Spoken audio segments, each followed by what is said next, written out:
जय श्री कृष्णा। सभी भक्तजनों को मेरा सादर प्रणाम। आज हम पुरुषोत्तम मास के 9वें अध्याय की कथा करेंगे। सभी से निवेदन है कि कृपया कथा को ध्यानपूर्वक सुने और कथा को लाइक करें और मेरे चैनल को सब्सक्राइब करें। और अभी हम 9वें अध्याय की कथा का श्रवण करते हैं।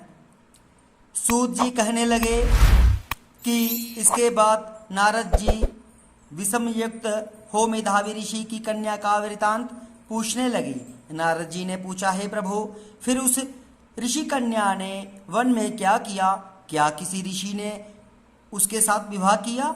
नारायण कहने लगे, इस कन्या ने दुख के साथ अपने पिता का स्मरण करते हुए वहां आश्रम में रहकर कुछ काल व्यतीत किया। भाग्यवश एक दिन उस वन में अपनी इच्छा से विचरण करते महाकोप वाले दुर्वासा मुनि जी आ गए। आश्रम में मुनि जी को आता हुआ देखकर शोक सागर में डूबी हुई उस कुमारी ने उठकर धीरज धारण करके मुनि के चरणों में नमस्कार किया। नमस्कार करके मुनि को अपने आश्रम में लाई। अर्घ्य पाद्य और वन के नाना प्रकार के फलों से आदर करके मुनि का पूजन किया।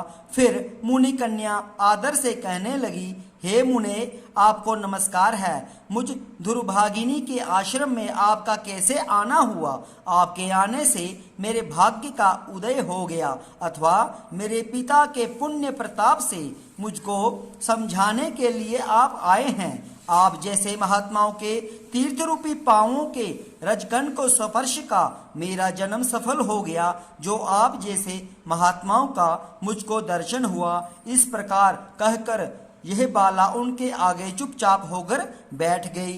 तब दुर्वासा मुनि जी कुछ हंसकर बोले, धन्य धन्य हे ब्राह्मण पुत्री, तुमने अपने पिता के कुल का उद्धार कर दिया। कन्या बोली, हे मुनि, आपके वचनों को सुनकर मेरा दुख दूर हो गया। हे मुने, आप कृपा कर ऐसा उपाय बतलावें जिससे मेरा दुख दूर हो। मैं दुख शोक में अग्नि की ज्वाला से जल रही हूँ। इस अग्नि को शीघ्र बुझाओ। मेरे हर्ष उपजाने वाला और कोई नहीं दिखाई देता है। मुझको धैर्य देने वाली न तो मेरी माता है, न पिता, न भाई। मैं दुख पीड़ित किस प्रकार जीवन निर्वाह करूं?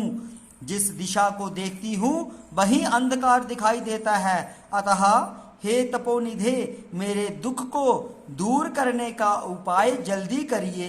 ऐसा कहकर वह बाला उनके आगे बैठ गई। दुर्वासा मुनि उसके उपाय के वास्ते सोचने लगे।